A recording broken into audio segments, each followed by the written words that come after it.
looked nice, it had body and all of that, but it wouldn't grow past a certain point.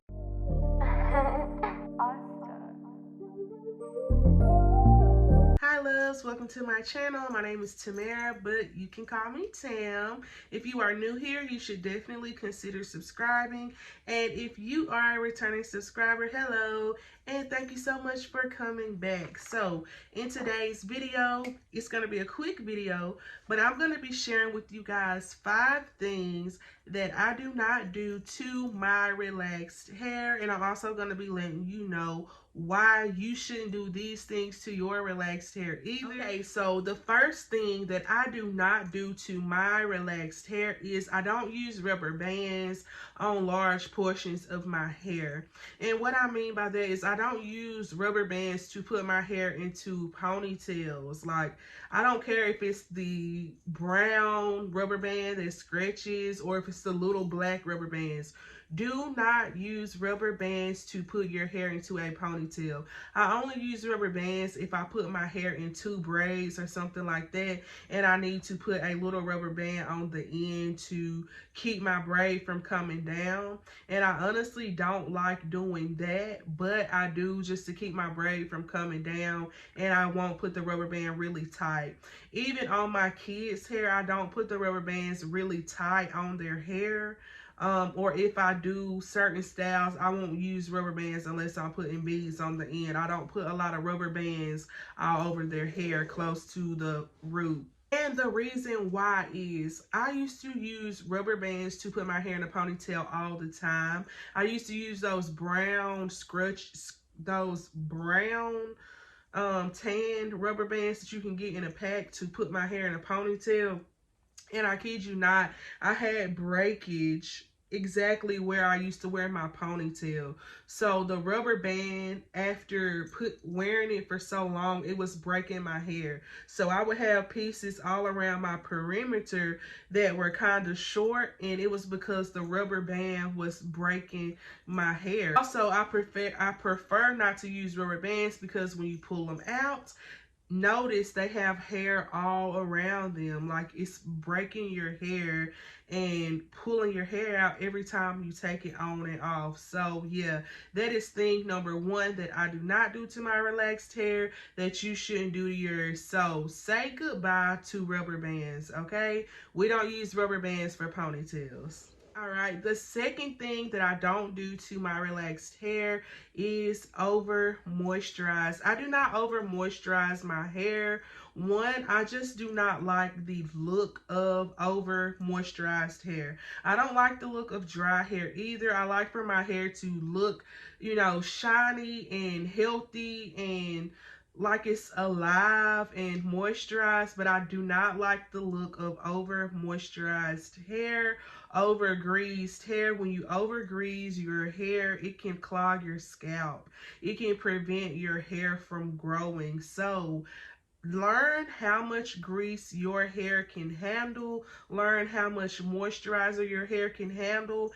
And a lot of times it's not that the person is using too much grease or too much moisturizer. It could be the moisturizer is too heavy for your hair texture. So do not over moisturize your hair. If you're wearing your hair down, you want it to have a good bit of body to it. So don't over grease your hair. And if you realize that you're not using a lot of grease, but your hair is still weighed down, that may not be the product for you. You may need to find another product, a product that's not so heavy, that's not gonna weigh your hair down as much. So yeah, find the right product to moisturize your hair. Don't over moisturize. Don't use products that are too heavy. I definitely don't. And yeah, so that's number 2. Let's not over moisturize and make sure we're finding products that work with our hair texture.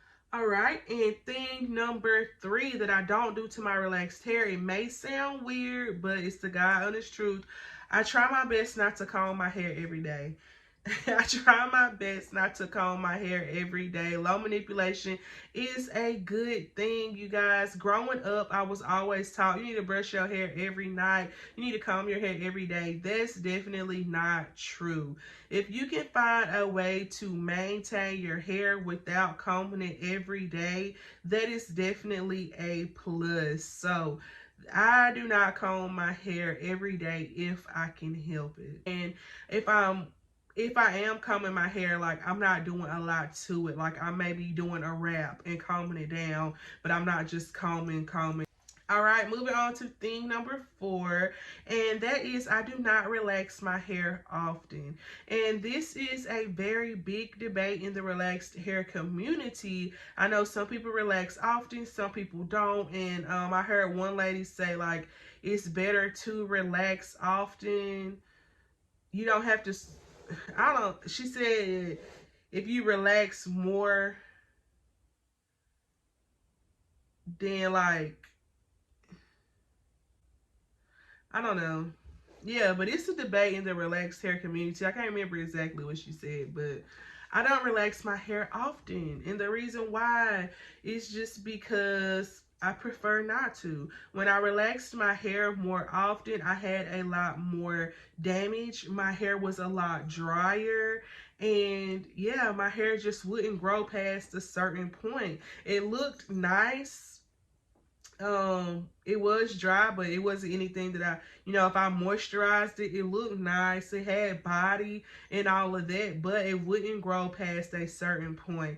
It wasn't until I started scratching my relaxer that my hair grew past a certain point. So if you're having trouble with your hair growing past shoulder length, try scratching your relaxer. I promise you it'll work every time.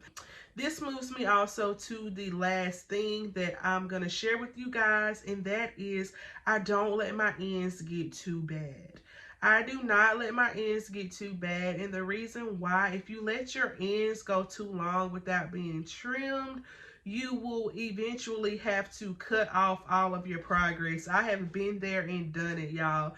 I have went like I want to say like a year without clipping my ends, taking care of my hair, and I thought I had gained so much length. I went to a salon and she had to cut off so much of my hair.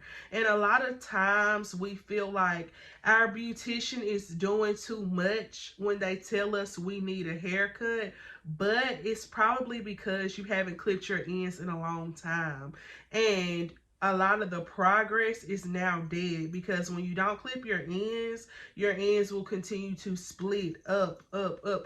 And that's going to be more hair that needs to be cut off when you can just trim as you go and do your best to try to keep your ends as healthy as possible. So it's not like a certain amount of months that I go, like I need to clip my ends every 3 months, every 4 months, every 2 months. I don't do that. And I know that can be aggravating sharing tips and I don't have like an exact regimen, but my thing is pay attention to your hair. Look in the mirror, pay attention to your hair. You can tell when your ends are poking out, like you can tell when your hair is stiff, when it's dead hair. Be real with yourself and let it go, girl. Just cut it off. Just cut it off, girl. You will thank me later. Like I was doing, if you haven't seen the video of me doing my hair like this, go back and watch it. Or if this video is up first, make sure you are subscribed to my channel to catch that video. But I was in the middle of doing a video. I was planning on going to a salon to get my ends clipped, and my ends just looked too ridiculous. Like I couldn't even wait. I just had to clip them. So that's the thing. Pay attention to your hair. Your hair will let you know when it's time for your ends to be trimmed. Okay? Pay attention to your hair to make sure your hair is thriving, to keep your hair healthy, to keep your hair growing and things like that. My biggest thing is pay attention to your hair and be real with yourself. If your ends are dead, girl, I have been there and done it with the end repair serum and all the conditioners to repair split ends. Like, those are preventative treatments and preventative measures. I don't care what anyone says. When your ends are dead, the only thing you can do is cut them off. It's no such thing as bringing dead hair back to life. All right, loves, that's my rant for the day.